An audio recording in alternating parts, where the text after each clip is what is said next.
Sup, my name is Ryu for the Yu-Gi-Oh! Council. Welcome to the next meta. And this week on the next meta, and yeah, we kind of did delay it for a day, we're basically talking about Vanity's Emptiness. Should you run it? Should you not run it? Is it just a trend? Everything Vanity's Emptiness this week. Now, one thing I want to bring up about is especially the fact that we go back to Hobening with Upstart Goblin, Reckless Greed, for speed. Vanity's Emptiness is very different. I've said that for many times. And there's a big discussion in our community whether or not Vanity's Emptiness should be ran in every single deck. Short answer, hell no! Real answer, most of them. Now the reason I say hell no, I'm going to break this down, is I'm just being honest here, is Chaos Dragons could not support it. That's one deck. So write that in there. Not every deck can play it. You're not going to play it in, Lightsworn Dragon Princess. You're not going to play it in Lightsworn. You're not going to play it in your Morphotronic deck that basically is super heavy reliant on special summoning, and you can't really put room in it because you already used up your 40 slots. But in all seriousness, this is basically the second coming of Royal Oppression, but much weaker. Keyword being much weaker because turning it off is very easy. Now, keep in mind that I said, I'm going to break everything down that I said here. I said that it was a much weaker version of Royal Oppression. Royal Oppression, you had to pay 800 life points. If anything, both players can use it. If anything went off the field, it was still on the field. If you MST something on your opponent's side of the field, then Vanity's Emptiness will go away. If you Raigeki, Dark Hole, regardless if they float, Vanity's Emptiness will go away. So honestly, it's one of the easier cards to deal against and with when it comes to this game.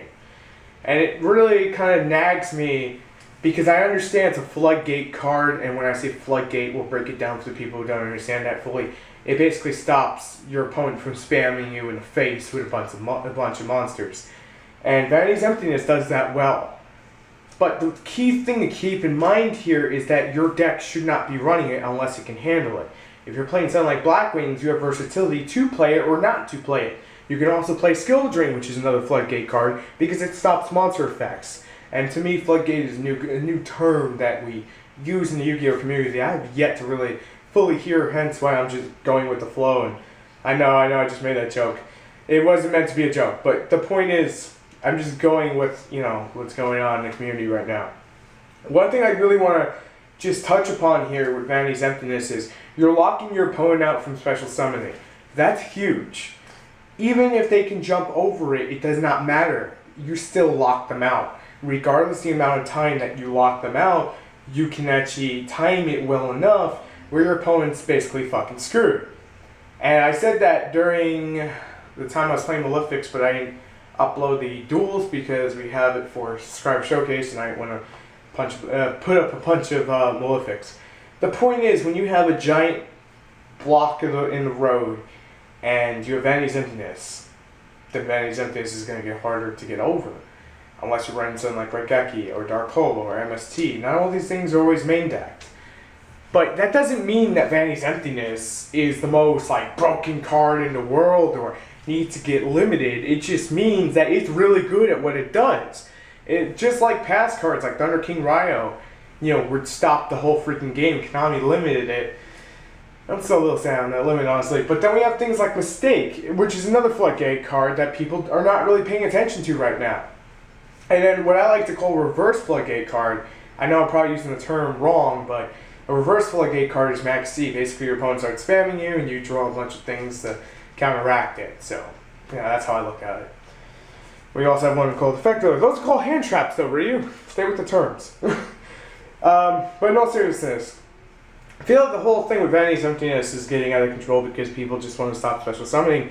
And it basically comes to a point when you say to yourself, should I just be playing anti-meta? Or should I just be playing my deck with Vanity's Emptiness? And I'm not knocking people who play Vanity's Emptiness and everything. It is a legitimate card that stops a lot of shit. But just keep in mind, just because X deck runs Vanity's Emptiness as a staple doesn't mean that it's a staple. It means it's a semi-staple right now. Semi-staple being that not every single deck can support it, not every deck should use it. If you're having a giant issue with it, Wiretap has to be timed to the activation of it. Trap Sun, Raigeki, Dark Hole, Royal Decree, these are things you want to consider for your main and side deck to deal with this, or even Fairy Wind. Just keep that in mind throughout the video. Now, one of the funnier things I see with Vanity's Emptiness, in all honesty, and I've seen it on Dev Pro, especially, I think it was the last night or the night before, had to be the last night. Out of the 16 duels I had, 15 of those duels had Vanity's Emptiness in their deck being played and dropping it on the board. So that means they pretty much had it in threes or they got lucky to draw it.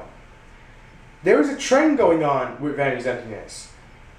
It's not the end-all be-all card that everyone wants to make it out to be, but it seems that way because it stops one of the key functions of this game, is special summoning.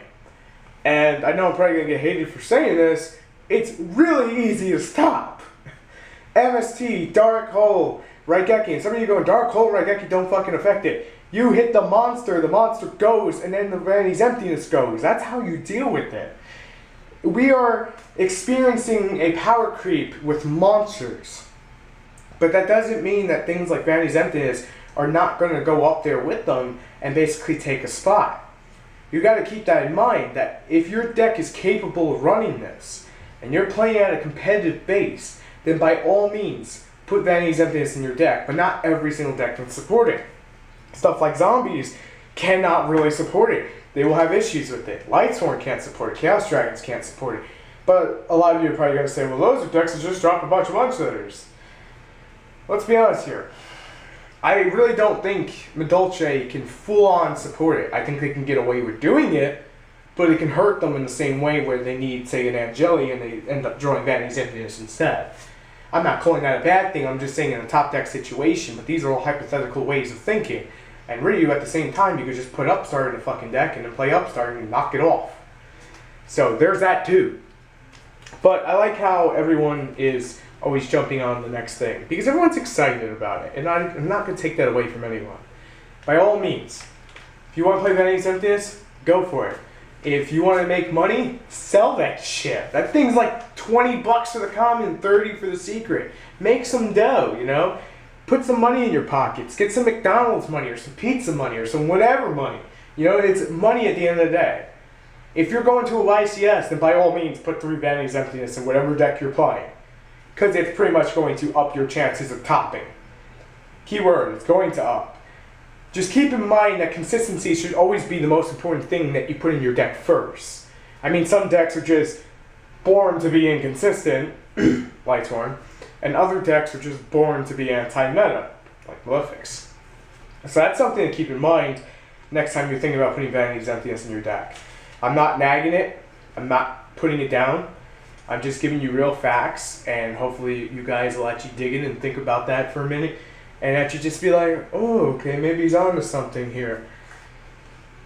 One of the best things about Vanity's Emptiness, and why I just want to go over one more time why it seems so good, is it's just like with artifacts. We threw artifacts and everything. We just took the artifacts and threw them the fuck in because it was new. Fire hand, ice hand. These are things that are always going to happen. Vanity's Emptiness is not the new kid on the block to do this. This is the new card that everyone wants to use. Because like Fire, Ice, Soul Charge, Curry Bandit, Royal Oppression, all before it, it's going to be splashed around worse than anything you can imagine. I'm not calling Vanity Emptiness bad. It's a medium grade card, which means it's good at what it does, and it's easy to stop. Keep in mind when Glow Up Bulb was first released, people splashed the shit out of Glow Up Bulb every which way you could, because everyone's excited, they want to see how to use it. And there's nothing wrong with that. Mathematician's on its way for that. It's the versatility of these cards and the reason why we're able to throw it in our decks. So at the end of the day, just remember when you follow a trend, if you want to follow that trend, okay? Keep in mind if you follow that trend, I know I just said that a moment ago, what you want to do is make sure your deck can handle it. If it works for you, by all fucking means, regardless of what anyone will say to you, go for it. If it doesn't work for you and you have a place of Vanity's Emptiness in there and you're not playing a deck that's going to use it, What am I going to tell you to do? Go on eBay, sell those shits. Go to your friends, sell those shits. Go to YCS, sell those shits. Go to your card store, sell those shits. Not because you're not going to use it, because money talks more than a card will. And that's just some real shit. Last thing I want to touch upon on the next meta here this week is that trends will always happen. Just a little recap. Trends will always happen. Even after Vanity's Emptiness time is gone, Konami does whatever they're going to do to it, or doesn't do whatever they're going to do to it, or we just all move on to the next thing. That is something we're going to have to deal with.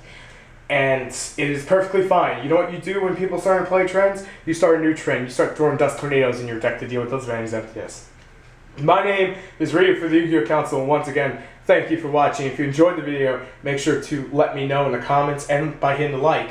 But otherwise, rate, comment, and subscribe. Subscribe only if you enjoyed this video, and only if you did. And check out our other content, and I will see you later. Thanks for watching. Until next time, peace.